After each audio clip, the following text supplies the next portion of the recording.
कई social media प्रेमी हैं, जिसमें 1% मैं भी हूँ।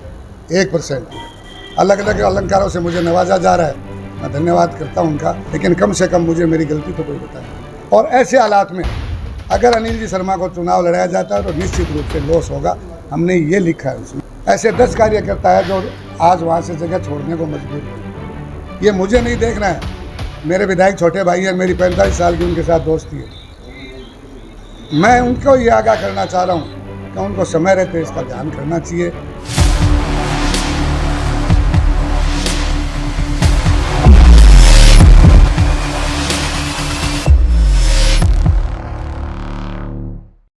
आज हमने हमारे जो नए आयुक्त आए थे मगराज जी डूडी, उनका अचानक से जो स्थानांतरण हुआ और उस पर जो भ्रम की स्थिति पैदा हुई, उसके लिए मैंने आज सभी 61 पार्षदों की एक अनौपचारिक बैठक बुलाई थी और उस बैठक में हम ये जानना चाह रहे थे कि पार्षदों की राय क्या है।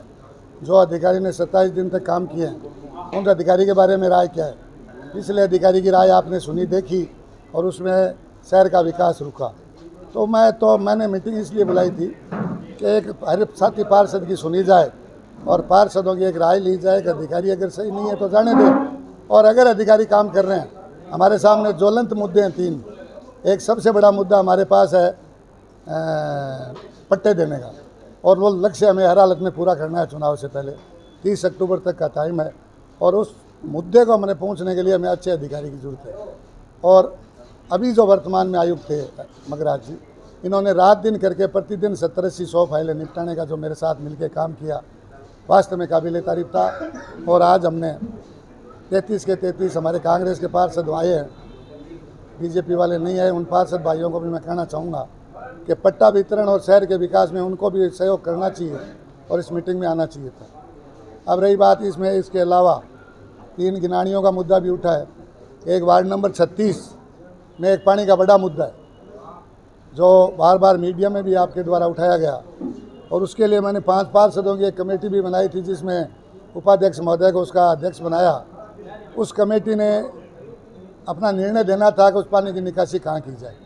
नगर पालिका उसके लिए तैयार थी, लेकिन अफसोस की बात तो ये कि मैं साथी पार्षदों से भी कहना चाहूँगा कि उस कमेटी ने आज तक मुझे हाँ या ना की कोई रिपोर्ट नहीं दी। अगर उनके लेवल की बात नहीं है या उनके समझ की बात नहीं है तो उनको रिपोर्ट ज़रूर देनी चाहिए थी। एक गंभीर मुद्दा ये भी है, 3-4 गिनानियों का गंभीर मुद्दा है। सफाई और बिजली की बात जो हमारे साथी पार्षदों ने उठाई है, निश्चित रूप से हम थोड़ा इसमें पिछड़े हैं और भाई हंसराज जी ने ये मांग रखी है, तो मैं साथियों से विचार विमर्श करके पक्ष और विपक्ष दोनों को साथ लेकर एक सफाई की कमेटी हम जो बनाने जा रहे हैं और जिसकी घोषणा 2-3 दिन में हम कर देंगे। सफाई का काम भी हम अगले 2 महीने में सुधारने का भरपूर प्रयास करेंगे, यही मैं आपको विश्वास दिला सकता हूँ। ड्यूटी के तबादले की बात करें तो इसमें जिम्मेदार किसको मानते हैं? नहीं, मैं जिम्मेदार किसी को नहीं ठहरा सकता। जैसा कि हकीकत है, स्थानांतरण एक स्वाभाविक प्रक्रिया है। मामला विवाद चूरू का है, हमारा नहीं था। हमारा काम बहुत विधिवत चल रहा था। चूरू में कोई आयुक्त हटाने का मामला था, वहाँ पहले भिवाड़ी के आयुक्त को लगाया गया, जो शायद मेरे हिसाब से सभापति महोदया को स्वीकार्य नहीं था। उन्होंने कोई, मैं जहाँ तक समझ पा रहा हूँ, जैसा मुझे साथियों ने बताया कि उन्होंने कोई वहाँ शिकायत की होगी और चपेट में हमारे वाले आयुक्त आ गए। क्यों कि बार बार भाई महावीर जी ने भी बताया, राजेश जी ने बताया कि विधायक महोदय ने ट्रांसफ़र नहीं कराया। मैं ये नहीं मानता कि भाई हमने किसी ने करवाया, लेकिन ट्रांसफ़र हुआ है, इस सच्चाई से इनकार नहीं किया जा सकता। मगराज जी ड्यूटी जब आयुक्त लगे थे तब भी मामला यही था, किसी ने भी जिम्मेदारी नहीं ली, भी मैंने लगाया। चलो किसी ने भी लगाया, अधिकारी आए, काम शुरू हो गया। अब यह बढ़िया अधिकारी आए जा रहे हैं, ये भी गलत हो रहा है। तो ये चूरू का मामले की चूरू की आग शायद लपटे यहाँ तक आई है, मुझे ऐसा लग रहा है। सर, जो पिछले लंबे समय से मैं निश्चित रूप से आशा करता हूँ कि जो हमने आत्ममंथन आज बैठ के सभी ने किया है, और मैंने एक शब्द भी कहा है कि हर व्यक्ति अपने अपनी आत्मा पे हाथ रख के सोचें कि मैंने कहाँ गलत किया है। अगर ये आज जो मेरा मैसेज है, ये अगर हृदय तक किसी के गया तो निश्चित रूप से मेरी आशा है कि अगले 15 दिनों में मामला शांत होगा। उपाध्यक्ष महोदय, मुझे तक जानकारी है, शहर से बाहर हैं, और उपाध्यक्ष महोदय का इसमें कहीं मुझे कोई गलत रोल नज़र नहीं आ रहा है। सोशल मीडिया पर जो चिंता कैसी है, क्या सभी से अपील की है, उसमें चाहे गुट है ही नहीं हमारे, मैं गुट नहीं मानता, ये गुट नहीं मानता। ये कई सोशल मीडिया प्रेमी हैं, जिसमें 1% मैं भी हूँ, 1% महीने 2 महीने में कोई एक बार।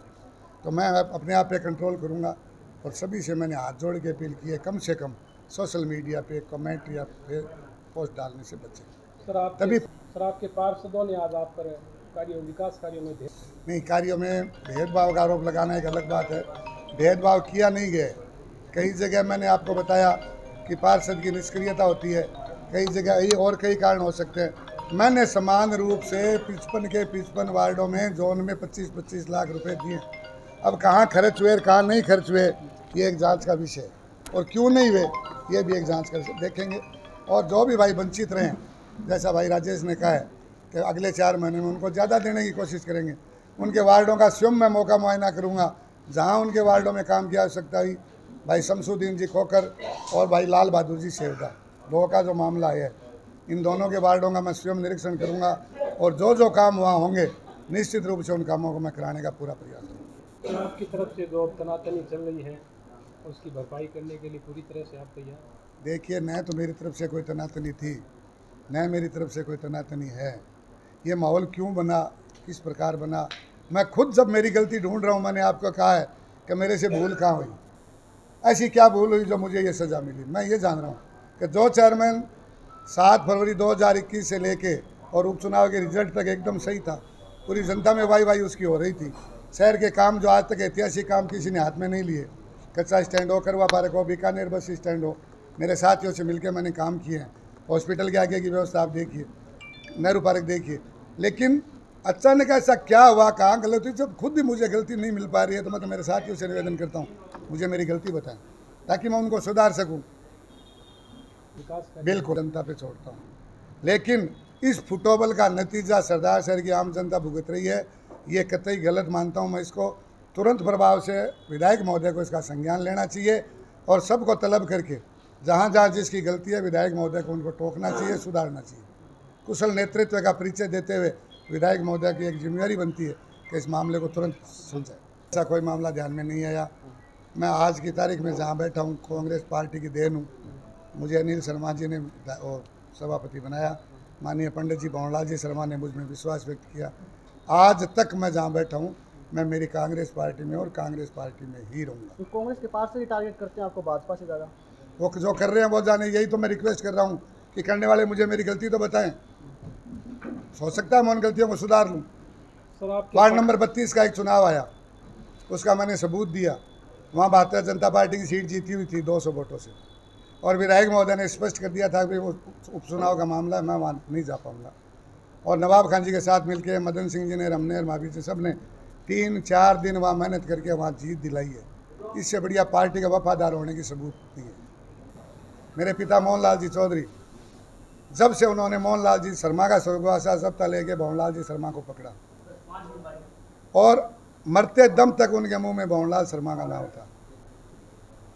जब मोहनलाल चौधरी का परिवार अगर सरदार शहर में गद्दार हो सकता है तो फिर वफादार की परिभाषा क्या है मुझे ये समझ नहीं आती। अलग अलग अलंकारों से मुझे नवाजा जा रहा है, मैं धन्यवाद करता हूँ उनका, लेकिन कम से कम मुझे मेरी गलती तो कोई बताए। सर आपके साथ मैंने किसी प्रकार की कोई टिकट नहीं मांगी है। मैं स्पष्ट कर दूं, काजी निज़ामुद्दीन जी यहाँ पधारे थे, उस ज्ञापन की कॉपी भी आप लेके देख सकते हैं।